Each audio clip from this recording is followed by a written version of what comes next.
Sum অনেকদিন পর তার মাসির বাড়িতে যাচ্ছিল। হঠাৎ করেই তার ট্রেনটি রাস্তায় খারাপ হয়ে যায়।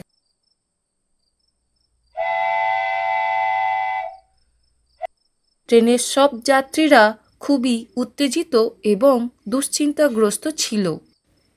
আরে ভাই, ট্রেনের আবার কি সমস্যা হলো? ধুর, ট্রেনটা আজকেই খারাপ হতে হলো। আরে ভাই, কেউ দেখেন না কি সমস্যা হলো।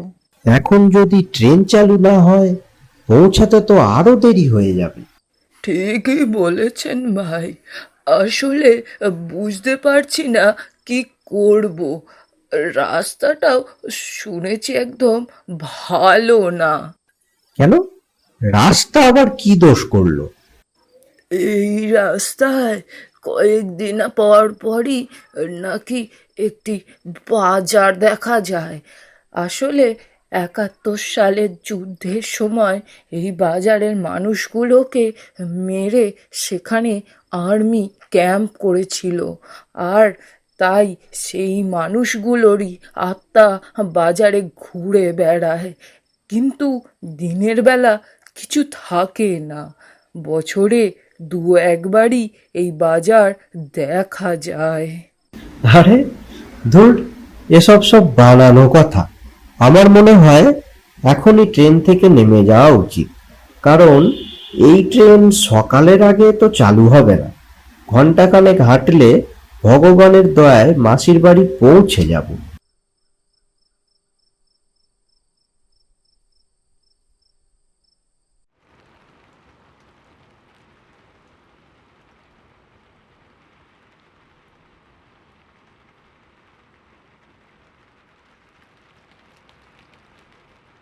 সুম প্রায় 40 মিনিট ধরে রাস্তায় ক্রমাগত হেঁটে যাচ্ছে, কিন্তু এখনো সামনে রাস্তা আর রাস্তা।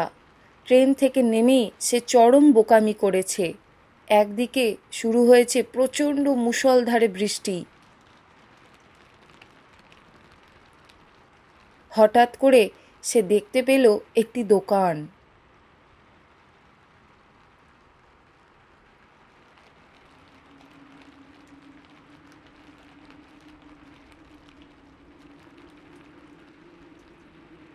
ভাই, এক গ্লাস জল খাওয়াতে পারবে? তৃষ্ণায় বুকটা শুকিয়ে যাচ্ছে। হ্যাঁ, পারবো। আপনি দয়া করে এই টেবিলে বসুন, আমি আপনার জন্য শরবত নিয়ে আসছি। আসলে অনেক দূর থেকে এসে ক্লান্ত হয়ে গিয়েছি। শুনেছি এখানে নাকি একটি বাজার দেখা যায়, নাম ব্যান্ডেল বাজার। দৃষ্টিশক্তির বাইরেও অনেক কিছুই আছে যা আমরা দেখতে পাই না। আপনি বসুন, আমি আপনার জন্য শরবতের ব্যবস্থা করছি।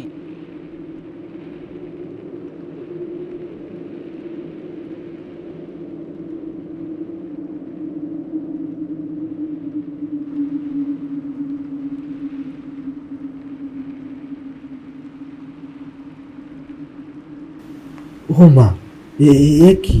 শরবতের রং এত টকটকে লাল কেন? এরকম শরবত তো আমি কখনোই দেখিনি। একবার খেয়েই দেখুন।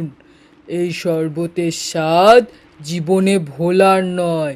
ব্যান্ডেল বাজারে এসেছেন অথচ শরবত খাবেন না, এটা হতেই পারে না। কি কি কি কি কি ব্যান্ডেল বাজার? এটা কি ব্যান্ডেল বাজার নাকি? হ্যাঁ, আপনি একদম ঠিক জায়গাতে এসেছেন।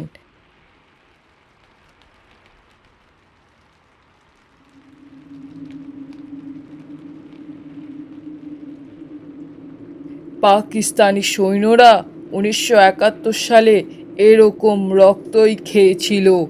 ব্যান্ডেল বাজারের প্রায় 165 জন মানুষকে তারা মেরে ফেলেছিল। আপনাকে তাই রক্ত খেতে দিলাম, একেবারে তাজা রক্ত। না না, আমি এরকম কিছু খেতে চাই না। দয়া করে আমাকে যেতে দিন। আজ থেকে অনেক বছর আগে আমিও ঠিক এইভাবে পাকিস্তানি বাহিনীর পা ধরে বলেছিলাম, আমাকে যেতে দাও। আমার ঘরে আমার স্ত্রী সন্তান রয়েছে, কিন্তু তারা তো আমাকে যেতে দেয়নি। তাহলে আমি কেন আপনাকে যেতে দেব? আমি কাউকে ছাড়বো না। আমি বুঝতে পেরেছি তোমার সাথে অনেক অন্যায় হয়েছে, দয়া করে আমায় ক্ষমা করে দাও।